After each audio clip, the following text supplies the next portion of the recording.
Driving to his office, Terry confronts Drake, only to find it's just a hologram in a trap set by the Joker. You guessed it, Batfake!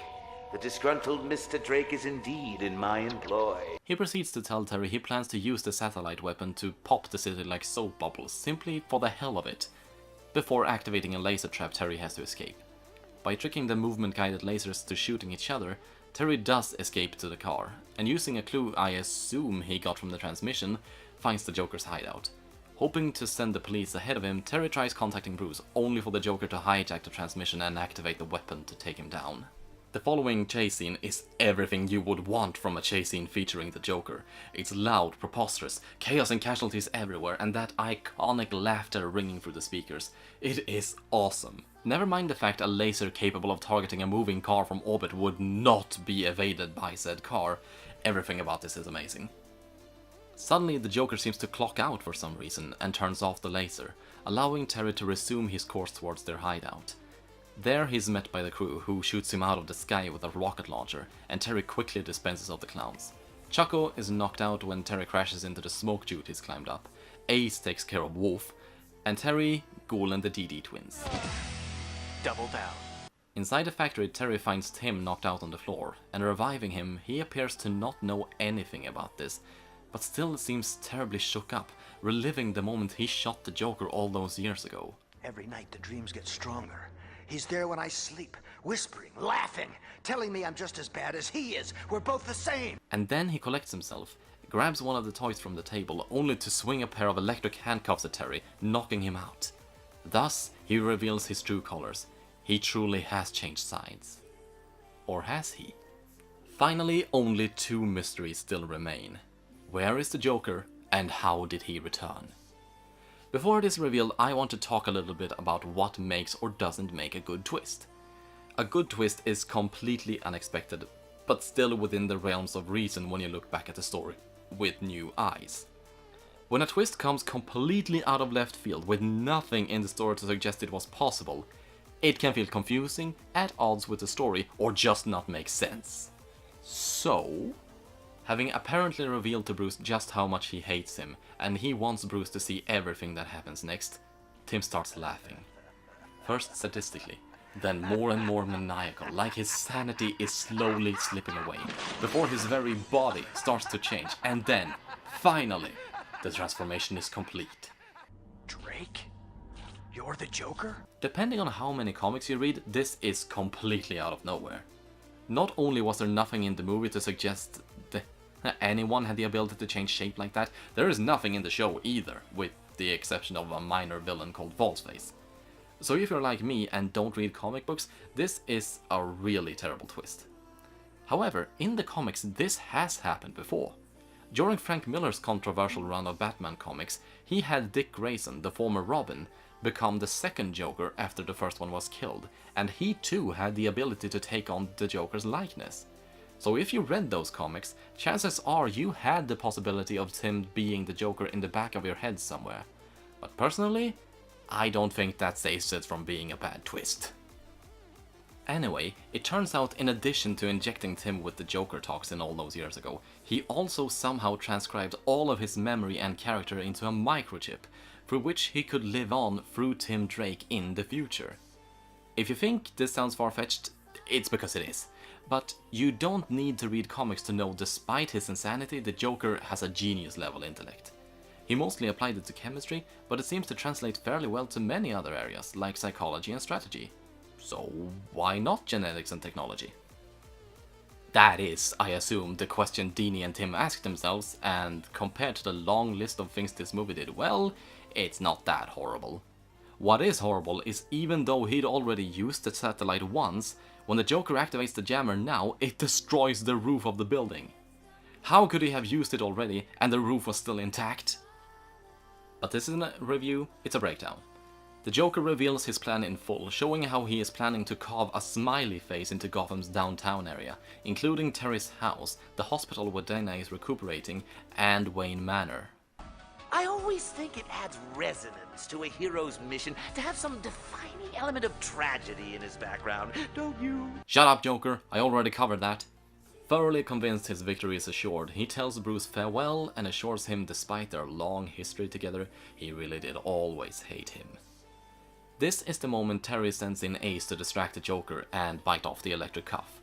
In the ensuing fray, the Joker drops an overly powerful hand buzzer into some wires, conveniently reprogramming the weapon to send a beam traveling through the city towards the factory where he and Terry currently are.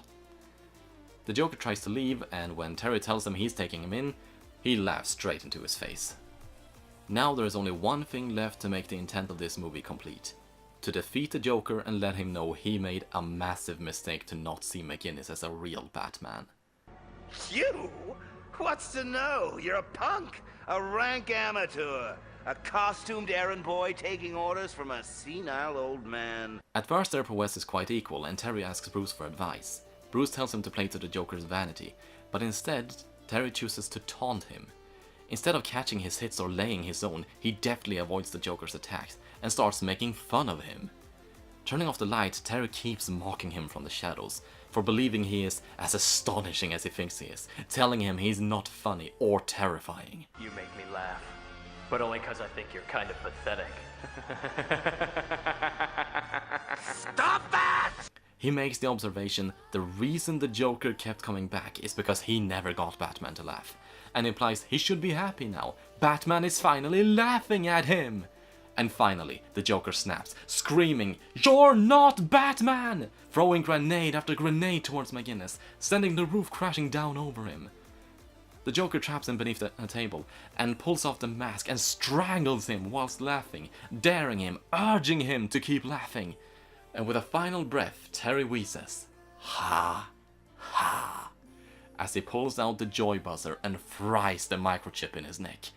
With the chip destroyed, he reverts to Tim Drake again. Terry pulls his mask back on and manages to escape with Drake and Ace before the beam hits the factory and sends everything sky high, with all the police outside left to assume the Joker died in the explosion. Punching the Joker out is not enough to cement Terry as a Batman in his own right. He would have technically defeated him and proven he can stand toe-to-toe with the most ferocious of foes, but there is more than that needed to be Batman. Heck, if that's all it took, the movie wouldn't have been needed at all. Terry has punched out far tougher adversaries than the Joker. He could also have defeated him by doing what Bruce would have. What he told Terry to do, let the Joker get lost in his own glamour while Terry sabotages him as he's distracted. But the only way he could have gotten out of this in a way that was satisfying to watch would be to play to the strength of his character.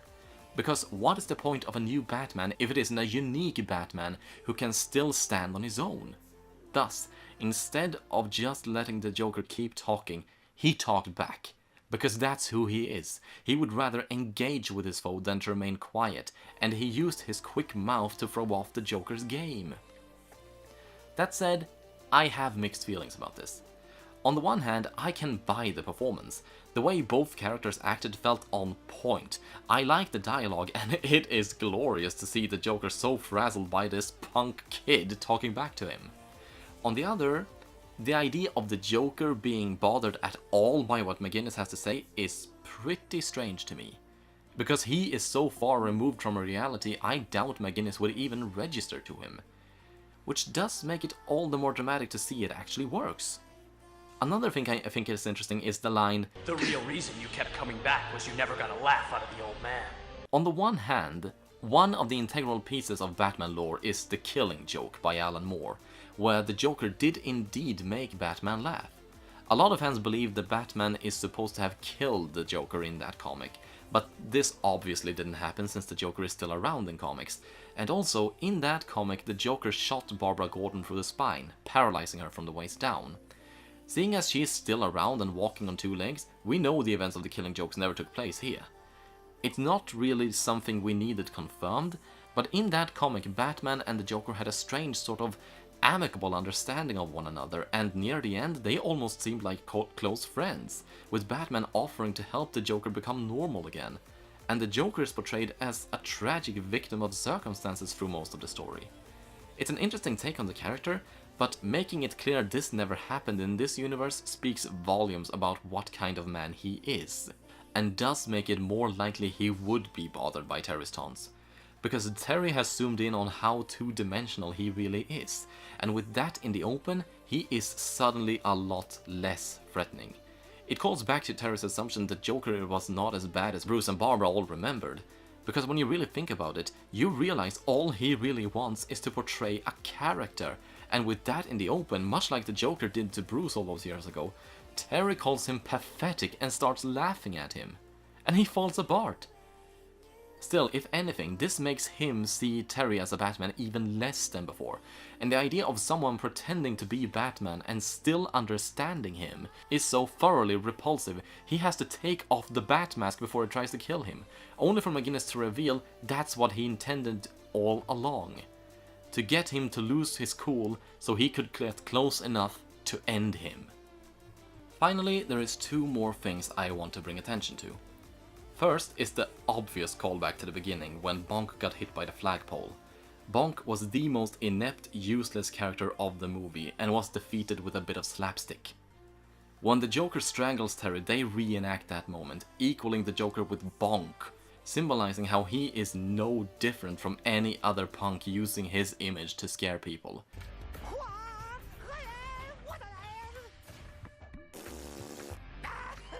And in that, he is totally defeated. The other thing is more meta. In the cut version of the film, the Joker wasn't shot by Tim Drake. Instead, Tim pushed him into a bunch of wires, and he accidentally slipped on some water, grabbed a circuit breaker as he fell, and electrocuted himself. To see him go out the very same way twice, both as a dark slapstick joke, is pleasing on every level. The next morning, the DD twins are picked up from jail by their grandmother, Nana Harley, because they had to show Harley survived the fall into the abyss the night the Joker died. It also explains the nod they gave one another when the Joker addressed Bruce on the stage. They most likely know Batman was Bruce Wayne, because Harley probably told them.